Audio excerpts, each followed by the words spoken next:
The discovery Marcus Rodriguez had always been drawn to the impossible. As a 12-year-old living on the outskirts of Denver, he spent most afternoons exploring the abandoned military facility that locals claimed was haunted. Today felt different. The air hummed with an energy that made his teeth ache. The concrete bunker stretched deeper than he'd ever ventured before. Emergency lighting flickered sporadically, casting dancing shadows on walls covered in decades of rust and decay. But at the facility's heart, Marcus found something that didn't belong. A pristine metallic console embedded in what should have been solid rock dot. The device pulsed with soft blue light, its surface covered in symbols that seemed to shift when he wasn't looking directly at them. Every instinct screamed at him to run, but curiosity won. It always did. "Hello?" Marcus called out, feeling foolish. The console responded with a gentle chime, and suddenly the symbols began rearranging themselves into patterns that almost looked like English letters.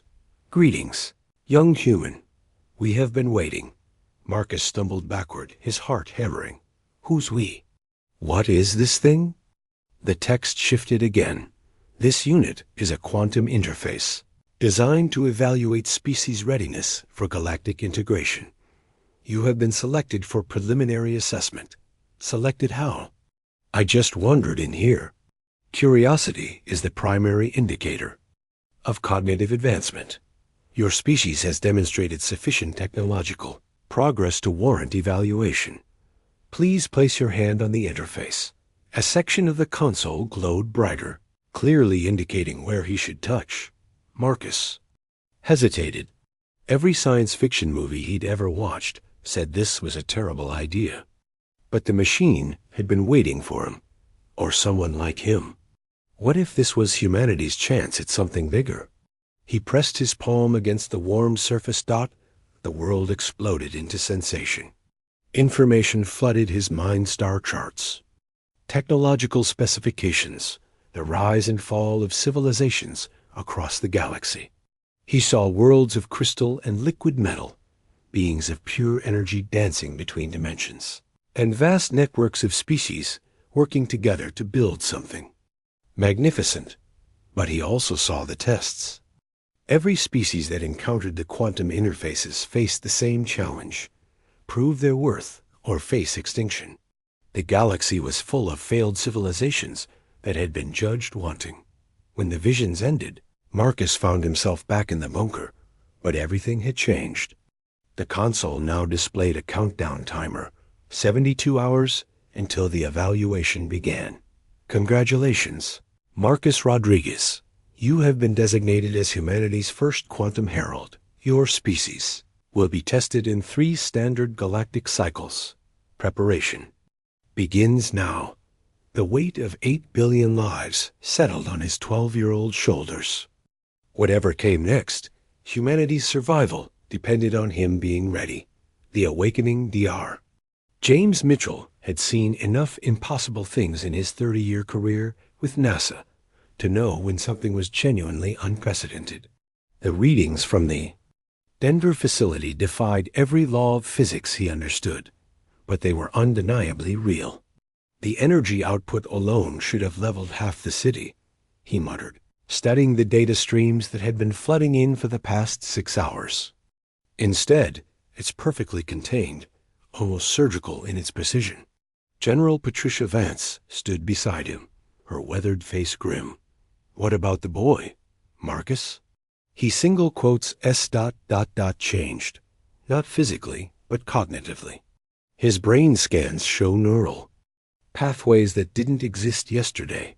He's processing information at a rate that should be impossible for human neurology. On the main screen, security footage showed Marcus in the bunker's depths, his hands dancing across the alien console with practiced ease. He'd been down there for 18 hours straight, absorbing what he called the curriculum. He claims he's learning about galactic civilization, Dr. Mitchell continued. Technology, history, protocols for something called species integration. The problem is, his explanations are starting to make sense. The bunker doors opened with a soft hiss, and Marcus emerged, looking far older than his 12 years.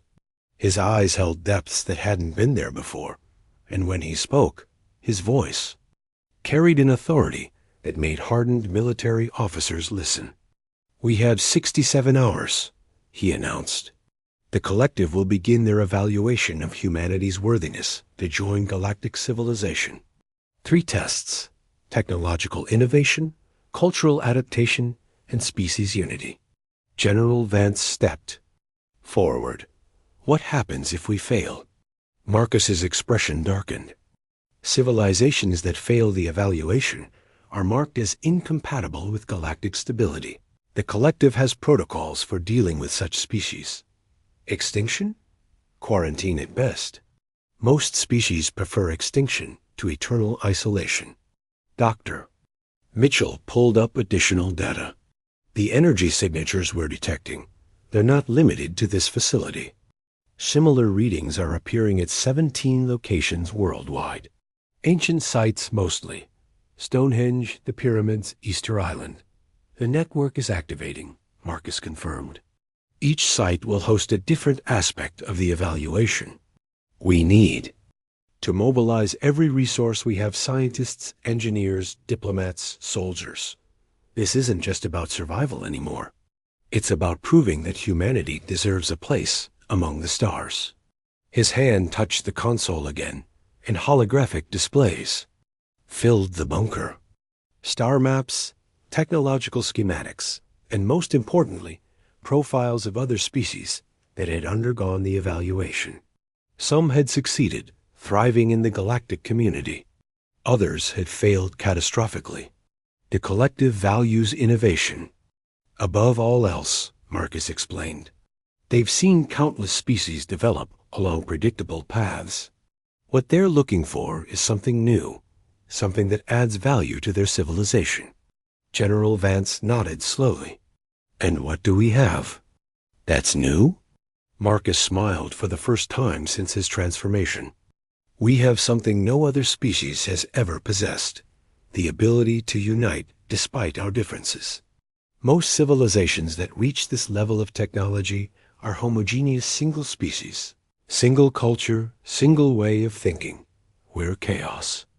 Incarnate, and somehow we've made it work." The countdown timer showed 66 hours and 43 minutes. Time to show the galaxy what humanity is really made of. "The test begins there." Kenji Nakamura had spent his life studying quantum mechanics, but nothing had prepared him for the reality of alien technology. Standing in the shadow of the Great Pyramid, he watched as the ancient structure transformed into something that belonged in a science fiction film. "Energy levels are holding steady," reported Lieutenant Colonel Diana Hayes, her voice crackling through the comm system. "All 17 sites are online and synchronized." Around the world, humanity's greatest minds were gathering at the activated alien nodes. Each site presented a different challenge, but they were all connected through the quantum network that Marcus had inadvertently activated. At Stonehenge, a team of engineers worked frantically to decode alien mathematical principles. The Easter Island site challenged linguists to communicate with artificial intelligences that thought in concepts rather than words. In the Amazon, biologists struggled to understand biotechnology that could reshape life itself. "Status report." General Vance's voice echoed across all channels. "Tokyo reporting nominal progress," Dr. Nakamura replied. "The quantum resonance chamber is, well, it's teaching us. The technology doesn't just want to be understood, it wants to be improved." That was the key insight Marcus had shared. The collective wasn't just testing whether humanity could use their technology, but whether they could enhance it. Every species that had succeeded in the evaluation had brought something new to the galactic community. "Berlin site here," came another voice. "We've achieved stable wormhole generation, but the power requirements are astronomical. We need a breakthrough in energy efficiency." Dr. Nakamura smiled. "Try inverting the quantum field matrix. If my calculations are correct, It should create a feedback loop that actually generates more energy than it consumes. That's impossible, the Berlin team leader protested. According to our physics, yes. But we're not playing by our rules anymore. The innovation worked. Across the network, humanity's scientists began connecting insights, building on each other's. Discoveries at a pace that would have been impossible under normal circumstances. The alien technology was designed to foster collaboration, to push species beyond their limitations.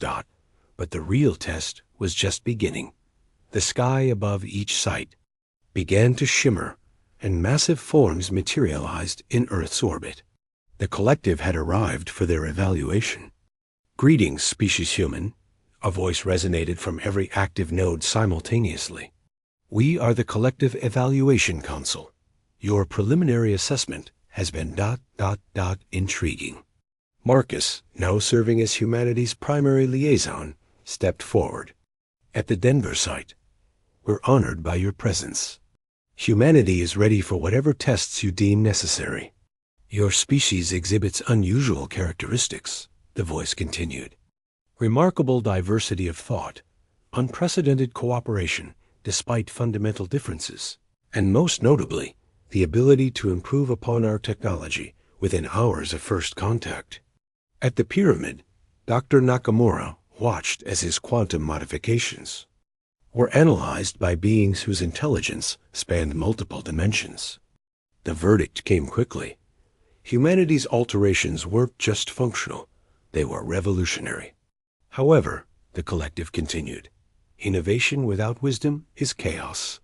Your final test will determine whether your species can be trusted with the power of galactic civilization. The real challenge was about to begin.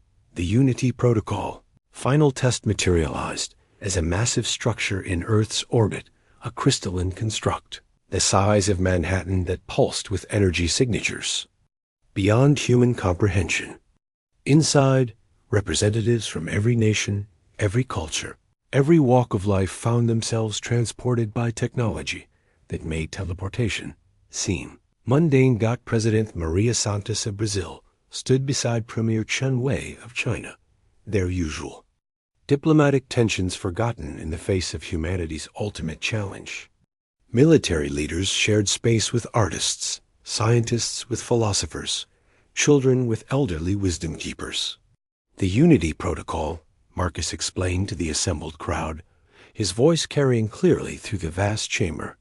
The collective's final test isn't about technology or innovation. It's about whether a species can truly work together when the stakes are absolute. The chamber around them shifted, revealing windows that showed Earth below and the collective's vast fleet surrounding it. Hundreds of ships, each representing a different member species of the galactic community, waited in formation. Your task is simple in concept, complex in execution. The collective's voice resonated through the structure. You must reach consensus on a single question. What will humanity contribute to galactic civilization? The challenge became clear immediately. 8,000 representatives from every corner of human society, speaking different languages, holding different beliefs, pursuing different goals, and they needed to agree on humanity's defining contribution to the galaxy. Arguments erupted instantly. Military leaders insisted on humanity's strategic capabilities. Scientists promoted technological innovation. Artists championed creativity and culture. Religious leaders spoke of spiritual wisdom, while philosophers debated the nature of consciousness itself. Hours passed. The debate grew heated and desperate. Through the windows, they could see collective ships beginning to move into new formations. Threatening, but clearly preparing for something. "We're failing," whispered Dr. Nakamura, who had been transported from the pyramid site. "We can't agree on anything." That's when 8-year-old Emily Chun, the youngest person in the chamber, stood up. Her small voice somehow carried across the vast space, silencing the crowd. "Why are we arguing about what makes us special? We're all here together, aren't we? That's what makes us human." The simplicity of her words cut through the complexity of the debate. She was right. No other species in the galaxy had achieved what humanity had accomplished. They were a single world containing thousands of cultures, hundreds of languages, multiple species of early intelligence, and somehow they had reached the stars together. "The girl speaks wisdom," said Elder Amara, a representative from the Maasai people. "We are not one people pretending to be many, or many people pretending to be one. We are many people choosing to be one when it matters." The shift in the chamber was palpable. Representatives who had been arguing moments before began to nod, to smile, to see what had been obvious all along.